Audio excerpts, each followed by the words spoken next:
Allan Watts' most dangerous teaching wasn't about meditation or enlightenment.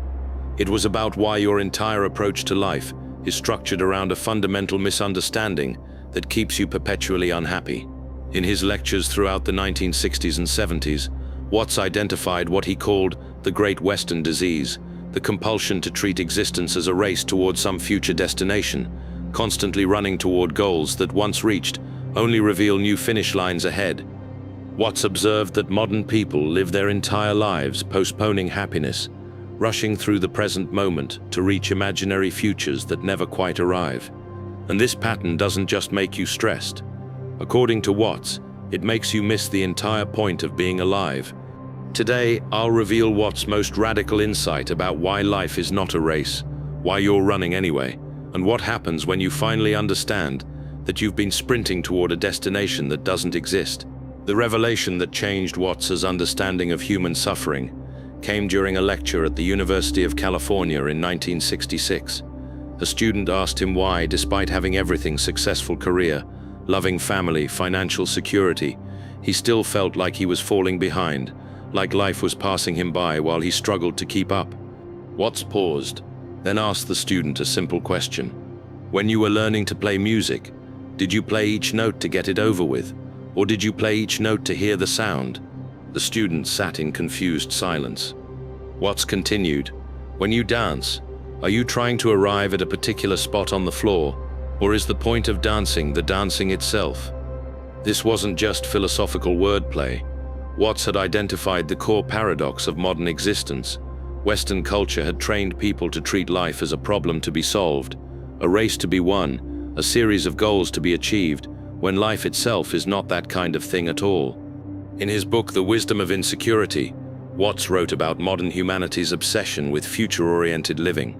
We spend our childhood preparing for adulthood, our young adulthood building careers, our middle age saving for retirement, and our retirement years waiting for what exactly? Watts observed that this pattern creates what he called the chronic inability to live in the present moment. And in today's world of productivity culture, hustle mentality, and constant optimization, this disease has reached epidemic proportions. Watts traced the racing mentality back to fundamental assumptions built into Western consciousness. Unlike Eastern philosophies that view time as circular or existence as already complete, Western thought inherited a linear, goal-oriented framework. From Judeo-Christian traditions, we inherited the narrative arc: beginning, middle, end, paradise lost, earthly struggle, heavenly reward. This story structure embedded itself so deeply in Western psychology that we unconsciously apply it to everything. Watts observed, we've come to think of life as a journey with a serious purpose at the end, and the thing is to get to that end, success or whatever it is, or maybe heaven after you're dead. The racing pattern begins early. Watts frequently discussed how modern education system transforms childhood into preparation rather than experience. You go to elementary school to prepare for middle school. Middle school prepares you for high school. High school is about getting into college. College is about landing a good job. The job is about climbing the ladder. Climbing is about reaching retirement. Retirement is about finally living. Watts asked his audiences, when did you plan to actually start living? After you've checked off every box on society's list. He noted that children naturally understand play, activity valuable in itself, not for outcomes. But education systematically trains this understanding out of them, replacing it with instrumental thinking, where every action must serve future purposes. In his lectures on work and vocation, Watts dissected how modern career culture amplifies the racing mentality. You start at entry level, running toward promotion. You reach middle management, racing toward executive positions. You make executive, striving for C-suite. You reach the top and discover you've spent 40 years running toward something that, now achieved, feels empty. Watts observed people spending their lives doing work they didn't enjoy to make money for a future, when they'd finally do what they wanted, except by then they'd forgotten what they wanted or were too depleted to enjoy it. He called this spending your life selling your time. The tragedy wasn't just the wasted years, it was that people convinced themselves this was somehow necessary, mature, responsible, when it was simply conditioned behavior masquerading as wisdom. Watts also identified the racing mentality in how people approach relationships and personal life. Dating becomes a search for the one, not enjoying connections but evaluating candidates. Marriage becomes about reaching milestones, house, children, achievements. Children become projects to optimize rather than people to know. Even leisure gets infected. Vacations become something you earn after sufficient work. Hobbies become side hustles. Rest becomes recharging for more productivity.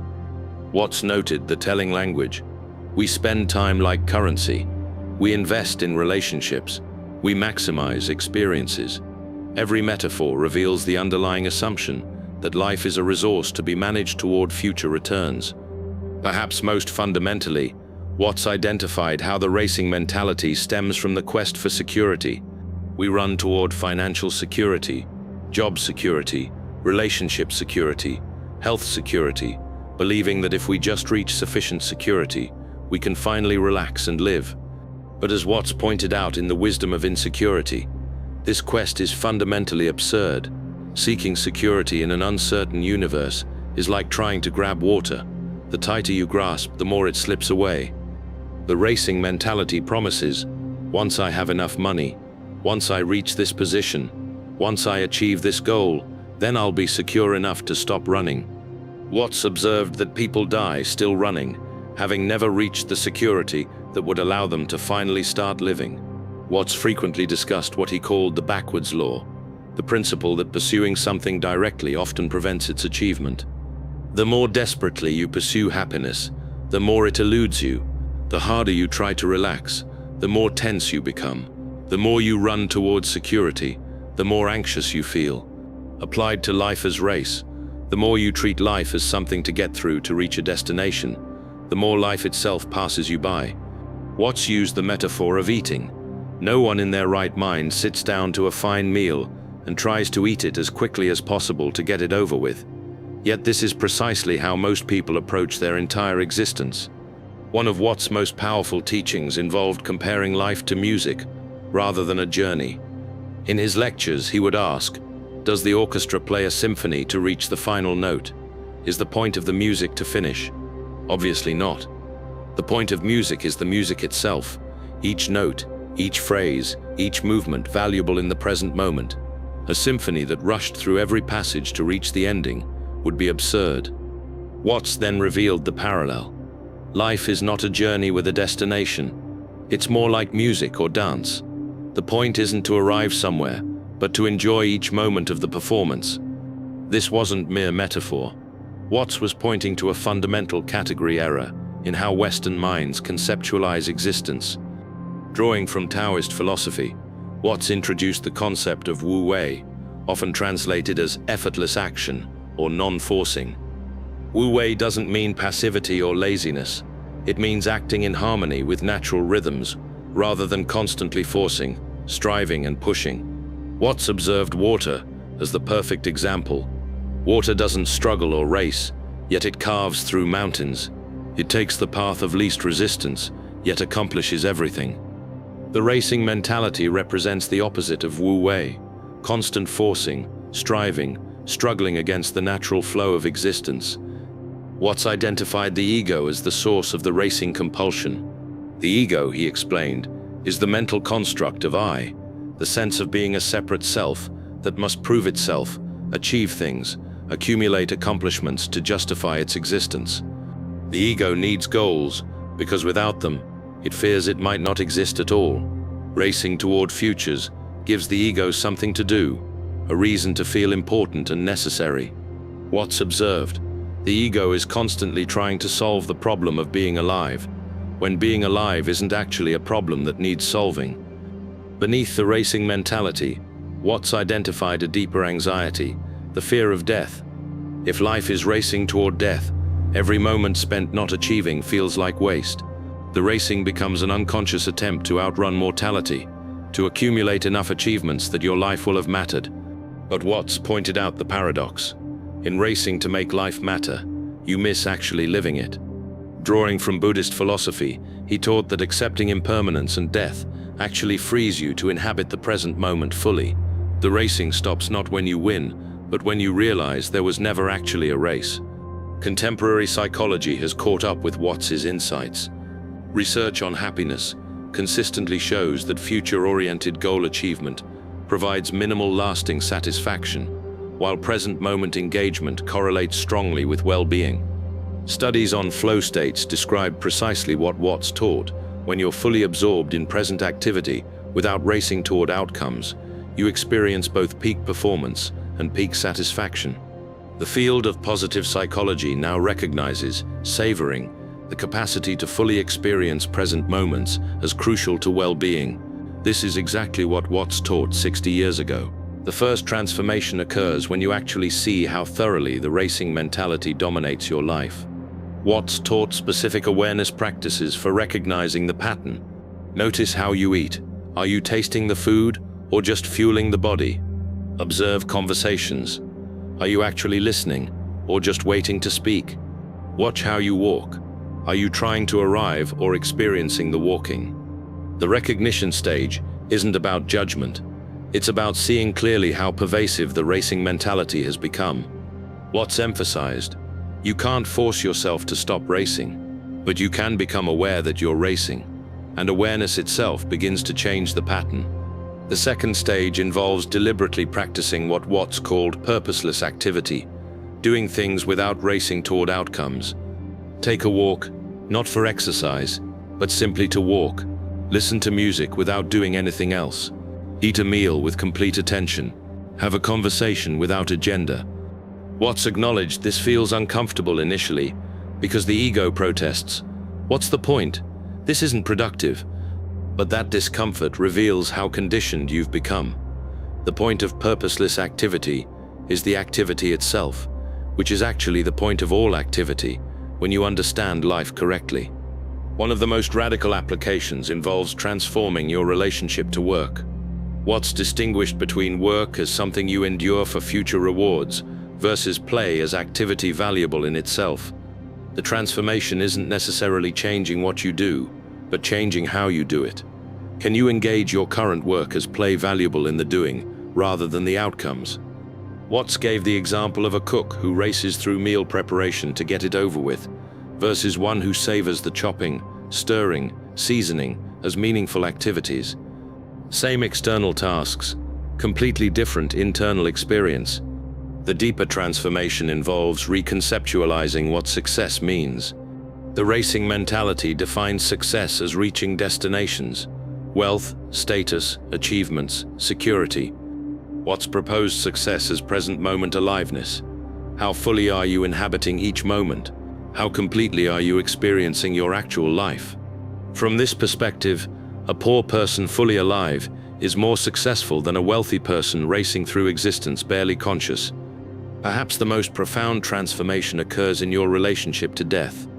The racing mentality treats death as the ultimate loss, proof that all your running was futile.